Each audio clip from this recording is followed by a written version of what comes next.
Welcome back. You're watching Inside Politics. Thank you for staying with us. Right into it. Public spending by government officials has been tightened in a move by the Treasury a while back that was set to introduce brutal cuts to financial spending.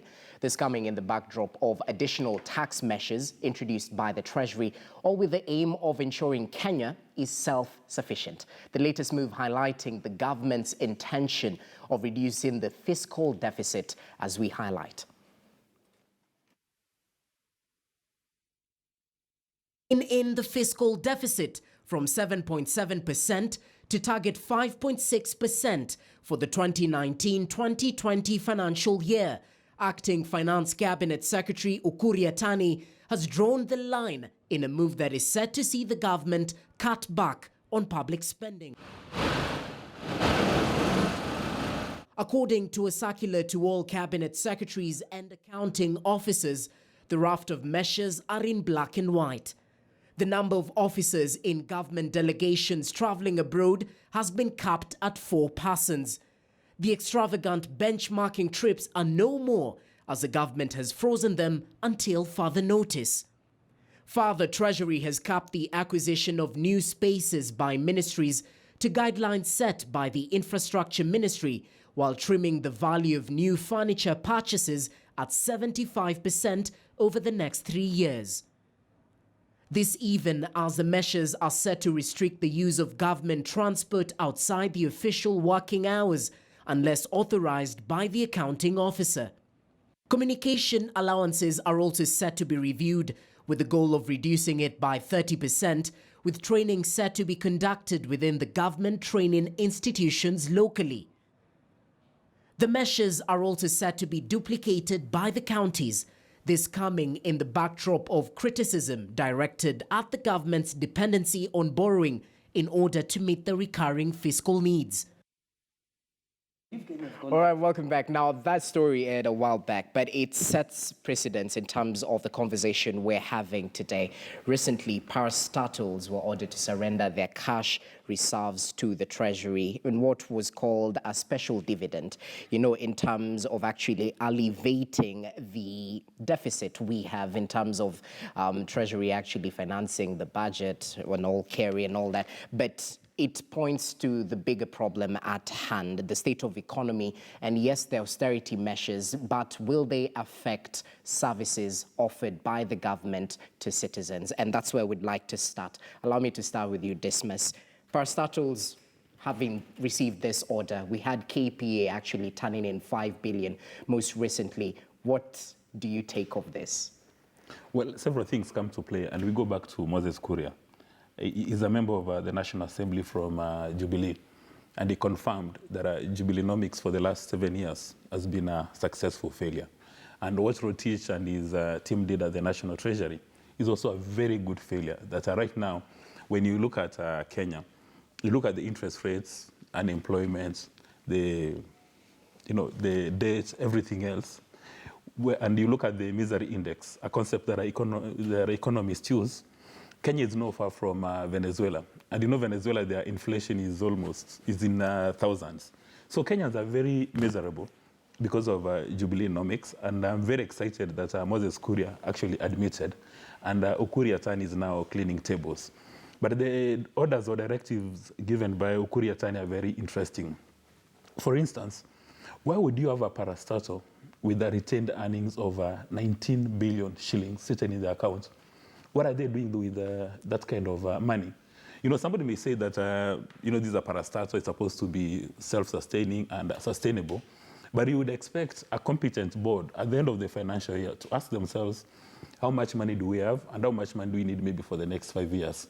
And then you give a dividend. Mm-hmm. Why do you need to wait for a directive from the National Treasury that give us this kind of money? But the answer is very basic.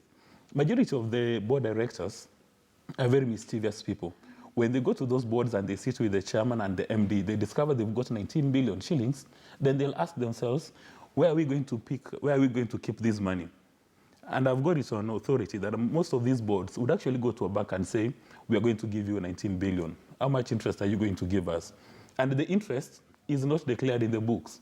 It goes to their pockets. These are statements of fact. That's why some time ago, when Kenya was at the National Treasury, he came up with an order and he said, if you've got excess liquidity, don't put it in these accounts.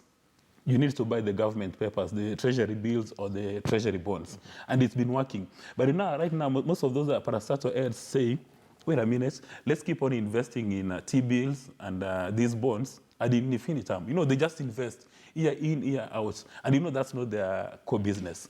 Number two, the Honorable Richard Onyonka, who is a member of, actually my MP and a member of the Budget and Appropriations Committee, has been raising these issues. And he's asking for a special audit to be done to find out maybe for the last 10 years, how many parastatals are these surplus resources, and how many of them were trading in these papers. Because this is voodoo logic, that you are running a parastatal, you've got a lot of resources surplus, instead of declaring a dividend, you go invest in the treasury bills and bonds for, you keep on turning it year in, year out. And the same government goes to borrow from these markets. So essentially, it's the government borrowing from itself. And there is mischief there. That's how people get to steal. And then the third issue, when you go again to these cash-rich parastatals, when they want to take tea at 10 o'clock and 4 o'clock, they buy lots of milk, lots of bread, blue band, all these kind of things, knowing that when it gets to around 4 o'clock, they're going to allocate themselves these resources. If you ever go to a parastatal office or a government office, around 10 o'clock, there's a commotion. There's a place where it's referred to as a kitchenette. They're making a lot of tea. I mean, sometimes you ask yourself, why do these public servants drink a lot of tea? Why are they buying milk in truckloads? But these people are very clever. At 4 o'clock, they'll be allocating themselves that milk, that bread. And another question, why do you need to have flowers in all these offices? The flowers are in truckloads. So you think every day you go to these public offices, you think it's a Valentine's Day.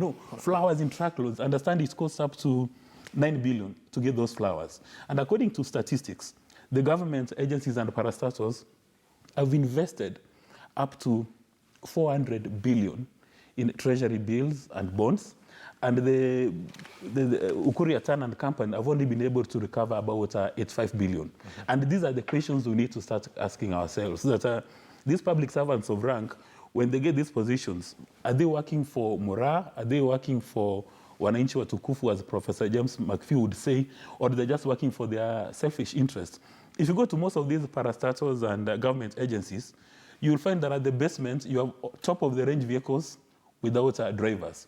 Because, again, some of them want to have a lot of resources. They go buy these vehicles, and then they're given a commission. If we ran Kenya in a very prudent manner, we wouldn't even need a coin from China.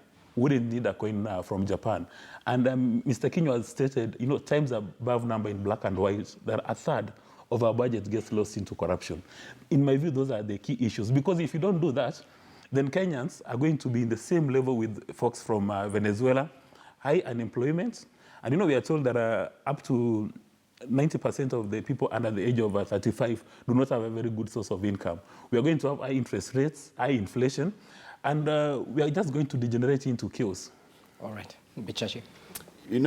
One of the things that as a country we need to discuss is whether the charges for Kimwarer and Aror are enough for Thuge and our former CS.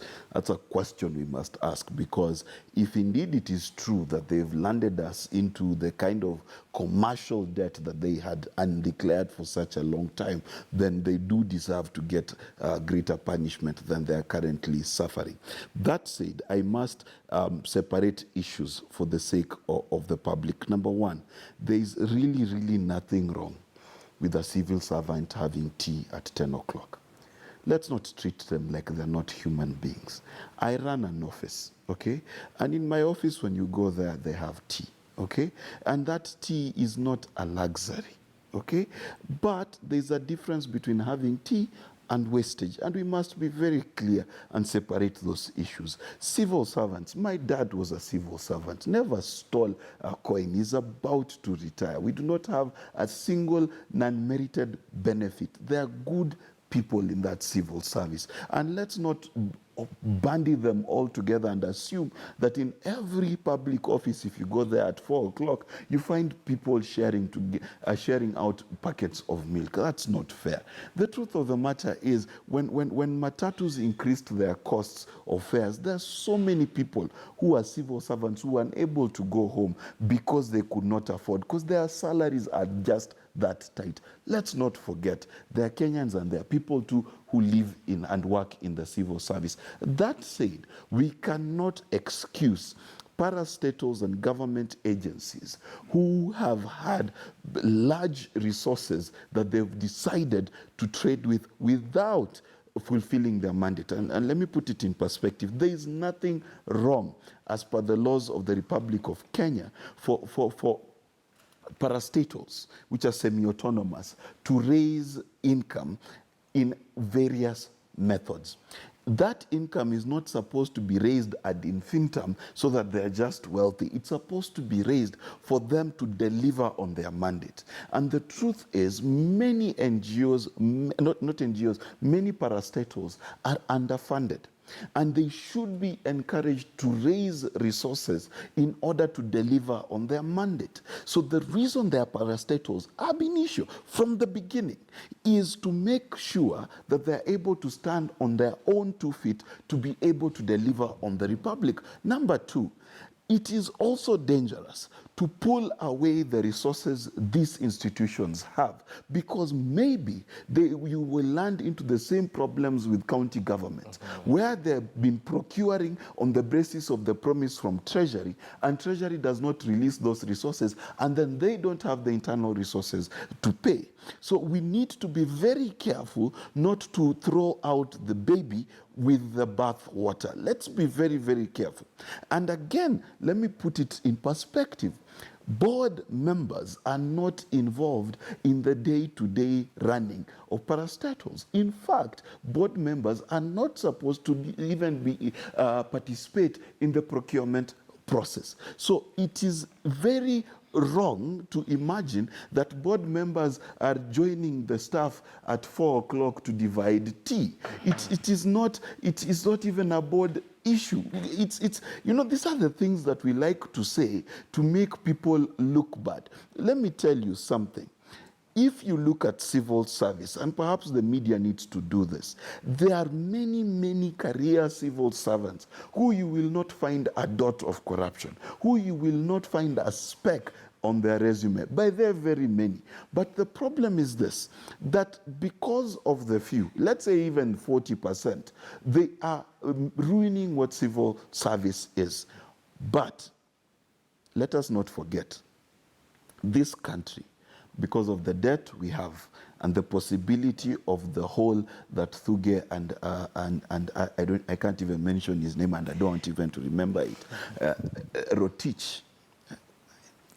You know how they say after Allah you must say some things. Rotich, may Kenya forget him. The truth is, the hole they put us in has put us in a lot of danger. And therefore we need to fight corruption quickly, and we need to stop wastage as quickly as possible. Okay. Let us save the credibility of the show. Rotich, Thuge, and others are in a court of law, and the law assumes that they are innocent until proven guilty. 2, we do not have facts within our knowledge that the 2 participated in plundering this country to the problem it has. They are not the ones who took the loan to build the railway. It was a cabinet decision. So let us not victimize people for mistakes which are not theirs. If we go that direction, we will end up asking ourselves, what is the role of Uhuru Kenyatta as a president? When Rotich was doing this as alleged by Bichachi, where was Uhuru Kenyatta? We did not vote for Rotich. We voted for Uhuru Kenyatta and William Ruto.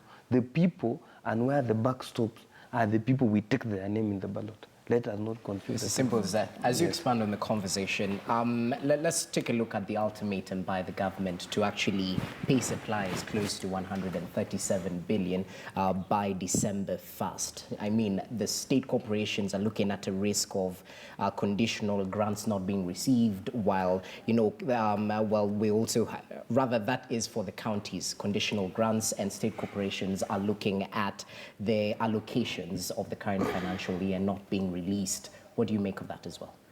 Actually, this is not a conversation you should even be saying now, because this is not the first time the government is issuing directives. Remember, since last year, the president has been issuing directives. There's a time he did to the Agriculture Ministry to pay the sugar mills 2.7 billion. So it's like this is a situation we found ourselves after 7 years of actually following up what the government does without oversighting, which is the work of Parliament. And I think I still throw this ball back to Parliament, because the budget-making process is a function of Parliament. And what we've been seeing is a Parliament that is an extension of the executive, that just does rubber stamping. So when I saw Mheshimiwa Moses Kuria now admitting that actually they did a mistake, it is a little bit too late, because this is the same Parliament that has been doing budgets from 2013 to now we are in 2019. Now, if you look at the non-independent advice by the Parliamentary Budget Office, all these issues have been canvassed. There is nothing new that we are saying now. They've been giving warnings, they've been giving advices, but nobody has been following. Even now, the latest advice they've given out, Treasury has paid 1.8 billion, and is when it's coming now to Parliament to ratify. Nobody is raising this concern. So when now we come to counties and counties are being told to pay 1.7 billion, where are they going to pay this money? It is still Treasury. They have to put a request to the control of budget before the money is released. So the problem boils down to Treasury, Parliament, and the executive. What has Cabinet been doing? Last year, you remember when we were passing the finance bill and there was a deadlock, the president said we have to enforce the austerity measures. We have to implement budget cuts. Was it done? We saw they were targeting the county government coffers, but we did not see exactly what was happening at the national level. And that is why the economy is now not doing well, because when I go to the bank and borrow money to do business with government, there is a time that loan will mature. When I'm not able to pay, then I'm auctioned. We are seeing houses being taken over by the banks, vehicles, people are repossessed properties and all that. This is happening because people are not able to reach the obligation of the loans that are being given. So we don't know exactly if the government will hold on to this, and we see by December 1st that they will pay. I need to clarify something that Dismas said about the parastatals. Parastatals are also categorized. There is a category. There is category 1, 2, and 3, based on the liquidity of those parastatals. That's all the way to 8 years. Yes, and I don't think that is what should be used, that now let's say like Kenya Pipeline, because it has so much money, it is taken back to Treasury. If Kenya Pipeline was managed well, I don't even think they will give 5 billion. They will even give more, because they are doing more. But you see, it all boils down that this money is generated, but it ends up in a few people's pocket. Then we also need to look at the PMF Act, the law we have. Does it take us to where we are now? Yes, because if you follow the procurement process before you bid and actually win that tender, there's so much swinging around here where it's about the highest bidder. Whom do you know in that technical team? Who do you know in the financial team? Whom are you bidding for? So at the end of the day, you find that even a newspaper that is supposed to cost 3 shillings or 30 shillings or 60 shillings that we buy it now will actually cost 300 or 1,000. It's because of that tedious process, and it's because of the kickbacks that we have in between. So I think also our legislators should actually go back and look at the law. Is the law the problem? And if it is, what are they doing about it? Okay, Kipchumba, your comments. I think my comments and the little fiscal policy knowledge I have, one, I am not a fan of austerity measures. I have written before, even in my thesis and other documents. I have never been, as a person, I am not a believer of austerity measures, because how you stimulate an economy is, one, you decrease the interest rate so that very many people can access to money. Two, you increase government spending so that you can ease issues of liquidity within the market. Three, you do what we call quantitative easing. So when you do those, and then again you shun what we will call the Ricardian equivalence, whereby you want to stimulate an economy through borrowing. It doesn't work like that. So, but where we are now, By getting money away from the parastatals, what we are essentially doing is that we are taking non-payment of service providers to parastatals. And what we are also doing, we have so many parastatals. If we get money to the center, it means we are making the economy yawn because we are taking money away. Let's take, for example, we have Kenya Pipeline, we have national, the petroleum, the other one, we have national oil. When we take money away from national oil to treasury, we are making the three institutions, now their procurement will be dependent on exchequer. Okay. That makes the procurement process tedious. We are where we are also, as my co-panelist Roslyn is saying, our laws do not take into cognizance our budgeting process. We have a procurement law that the things it stipulates, it will affect what we will call the rate of absorption of our budgets. Mm-hmm. You have never asked yourself, why do we have our budget absorption rate at mostly between 57% and 63%? Mm-hmm. It is because the laws are so tedious, so that by the time you get to the end of the process, you are on the 5th month of the financial year. By the time you start the processes, you are around the 9th month, and the budgeting year begins. So you end up returning so much money to the treasury at the expense of service delivery. Yeah. And also the other thing that this brings, Jesse, is the issue of wastage. If we realize that we are approaching the 10th month of the financial year, we start saying, we had a meeting, bring a proposal, we go to Mombasa, we discuss this, so that we are finding innovative ways of expending money. From where I sit, even this issue of talking about flowers, we are discussing about a nail in a heap of ions. So the thing that we need to address here is the issue of O&M. Office and maintenance is where a lot of money goes. Two, government need to get its acts clear. When we are budgeting for buying juice, do we have the money? Because if you have the money, the markup will come down. Because the standard markup now is 30%. Why? The tedious process. Two, you are never sure that government will ever pay you. If I supply a newspaper today to an agency, let's say KCC or Kenya Power, I am not sure if they'll pay me after a month or how long. So the thing is, it is a gamble. So for us now to ease the economy where it is, let us go back to the basics. And the basics are this. Let us make sure that the monthly economic watch by the central bank is tempered such that we will make sure that the interest rate decrease and government does not borrow locally, so that the economy, the government will not be competing with me and you and a microfinance. Right. Two, let us work on leveraging the issue of power, electricity. Let us bring electricity down so that people can use the cheap electricity to leverage now on the issues of the economic hit. The other thing also that we need to do as we go forward is to make sure that most companies are not shutting down. How do we do that? We need to give these people breaks in terms of tax breaks, and we relax some of our laws with an agreed limit so that, for example, we have seen supermarkets closing down.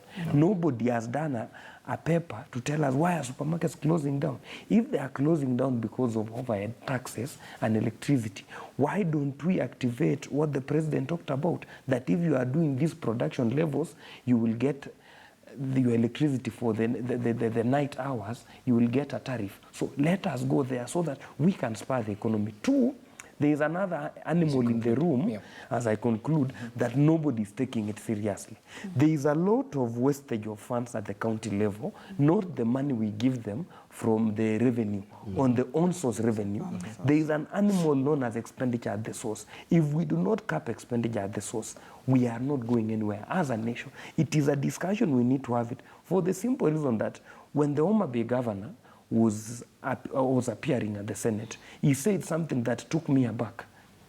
The number of permits given out increased by, I think, around 7%. But the revenue decreased, has been decreasing continuously for 4 years as there's increase in permits. Are you telling us these people are being given permits for free? Two, take, for example, where you come from, Jesse, or where I come from. There has been an influx of motorbikes and new buildings each place. But when you come to the books of the counties, there is a decline in terms of revenue, on-source revenue. What we need to do going forward, and what we must see in the BBI, we must see counties partnering with KRA. so that we can make gains, or just innovating something that will make sure that the money at the county level, we do not lose money just because people are innovating on how to steal from us. Well, interesting. Point is right there. Definitely learning a lot.